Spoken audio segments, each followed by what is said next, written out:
Bab 79, Cinta dan Kesabaran. Yongki ingin tertawa sekaligus merasa kasihan pada nasib sahabatnya. Tapi mau bagaimana lagi, jika sejak awal memang Miftah sudah salah kaprah. "Indria, apakah kamu punya ide untukku?" tanya Yongki. "Tidak ada," jawab Indria. Kira-kira hal apa yang bisa membuat kamu jadi berpikiran ingin menjadi istri yang berbakti dan sangat sayang padaku?" tanya Yongki serius. "Kalau setelah ikut pengajian, apalagi jika tema surga istri terletak pada ridho suami, aku jadi semakin patuh kan sama Mas Yongki?" jawab Indria jujur. Pengajian ya? Good job. Kalau gitu bagaimana jika kita mengajak Safira juga untuk mengikuti pengajian?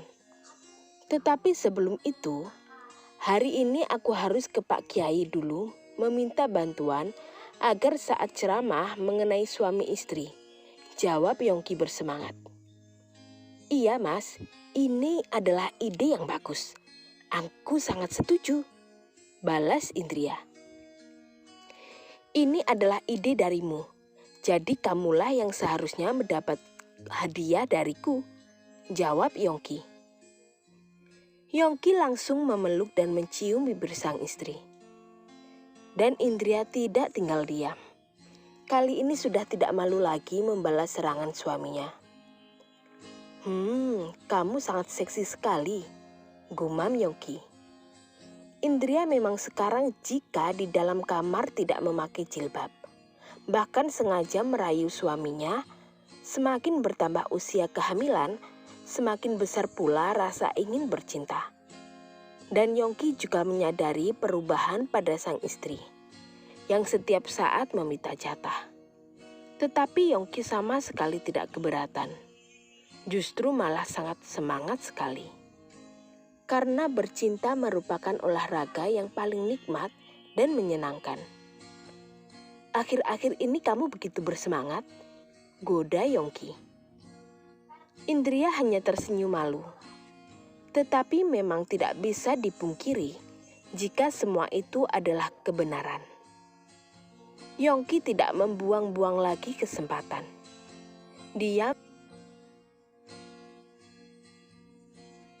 Indria sampai kesulitan napas dan dia menggigit bibir Yongki. "Ah, kamu nakal," pekik Yongki. "Habisnya aku sampai tidak bisa bernapas," jawab Indria. Yongki tertawa, mencium lagi.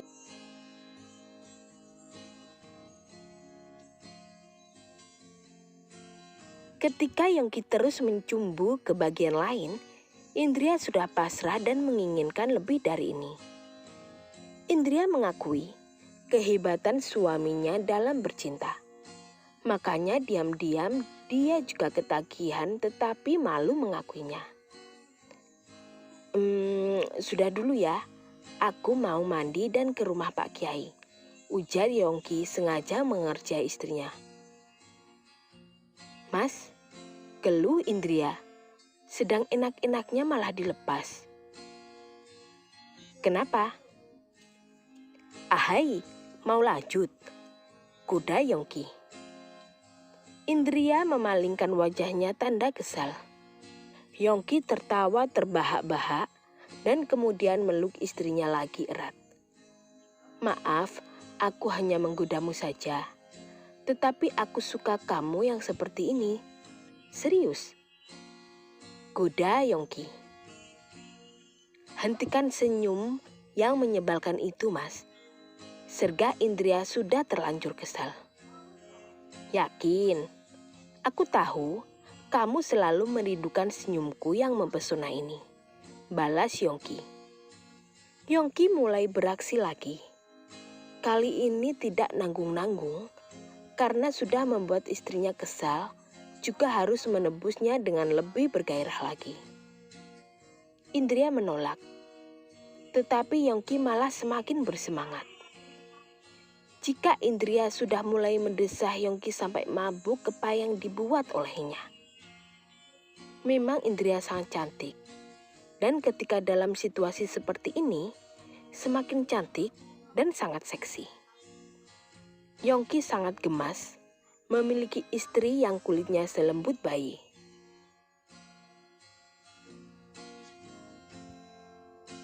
Ah, sungguh beruntungnya aku memiliki istri kamu. Sudah cantik, solehah, dan... Apa? Tanya Indria penasaran. Jawab Yongki tertawa ngakak. Indria kesal, tetapi tidak bisa menahan tawa. Suaminya memang bisa membuat kesal dan bertambah jatuh cinta dalam waktu yang bersamaan. Tapi memang terbukti, siang-siang begini mereka berdua bercinta beberapa ronde. Pesona Indria membuat Yongki betah di rumah dan malas kelayapan seperti dulu. Sebaik-baiknya pernikahan, lebih baik kalau memiliki rumah sendiri. Sehingga setiap saat mereka bisa bermesraan entah di dapur, di ruang tamu, dan dimanapun mereka berada tanpa rasa sungkan. Bahkan ketika Indria memasak, Yongki dari belakang menggodanya.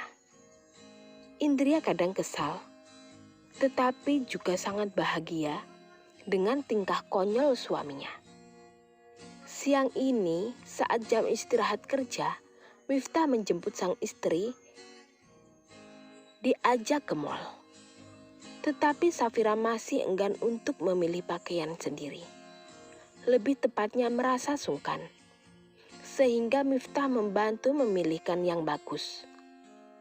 Dalam hati Safira heran, sebab suaminya itu benar-benar tahu seleranya. Miftah membelikan banyak pakaian, tas, dan juga make up untuk istrinya. Kak Miftah ini sudah kebanyakan, tegur Safira. Kok kak, aku ini bukan kakakmu, melainkan suamimu, tegur Miftah tersenyum manis. Safira langsung terperanjat kaget. Senyuman suaminya sangat menggoda dan tatapan matanya membuat dirinya terperangkap sampai tidak bisa berpaling. Apa kamu sudah lapar? Tanya Miftah lembut. Iya, jawab Safira gugup. Baiklah, ayo aku ajak kamu mencari makanan yang enak. Ajak Miftah refleks menggenggam tangan istrinya. Safira kaget, tetapi juga sungkan untuk melepaskan tangannya. Safira berkeringat dingin, gugup, dan sangat tegang. Miftah menyadarinya, tetapi malah sengaja mempererat pegangannya. Tumben sekali, mal ini penuh orang. Aku harus memegang kamu agar tidak hilang, ujar Miftah. Mal memang lebih ramai dari biasanya, sebab sedang mengadakan diskon besar-besaran menjelang akhir tahun. Kamu mau makan apa? Tanya Miftah. Sembarang, aku bukan pemilih, jawab Safira gugup. Iya, jawab Miftah menikmati wajah gugup Safira. Memang sekarang Safira sudah tampak lebih dewasa dibandingkan dulu saat masih SMA. Semakin cantik dan juga semakin manis. Kamu makanlah yang banyak. Tubuhmu terlalu kurus. Aku tidak mau keluargamu mengira jika aku tidak bisa merawat kamu, ucap Miftah lembut. Safira hanya mengangguk patuh, dan itu membuat Miftah sangat gemas. Sabar, sabar. Dalam otak, Miftah memang ingin memeluk dan mencium Safira. Tetapi dia tidak boleh gegabah. Sedikit demi sedikit, Safira sudah mulai bisa beradaptasi dengannya lebih baik. Saat makan, Safira juga heran. Karena Miftah tahu makanan kesukaannya. Bahkan Miftah juga membantu Safira untuk mengambilkan makanan. Makan yang banyak ya, ucap Miftah tersenyum semanis mungkin. Hati Safira semakin meleleh. Tetapi Safira yang malu malah hanya menunduk, menyembunyikan kegugupan serta wajahnya yang memerah. Jalan dan makan berduaan seperti ini memang sudah seperti pasangan. Dan Safira sangat malu sekali. Nanti malam Indria dan Yongki mengajak kita mengikuti pengajian ke pesantren bersama Abah dan Umi. Apa kamu mau ikut? Tanya Miftah. Iya, jawab Safira nurut saja. Baiklah, tapi nanti malam. Aku juga selalu ikut mereka kok, balas Miftah. Iya, apa kamu suka makanannya? Tanya Miftah lagi. Iya, apa kamu mau menambah lagi? Iya, tidak. Aku sudah sangat kenyang, jawab Safira panik sebab gagal fokus. Miftah tertawa. Sungguh gemas tetapi tidak berani berkutik. Sabar. Memang harus sabar agar istrinya tidak takut, bahkan parahnya bisa kabur jika dirinya gegabah.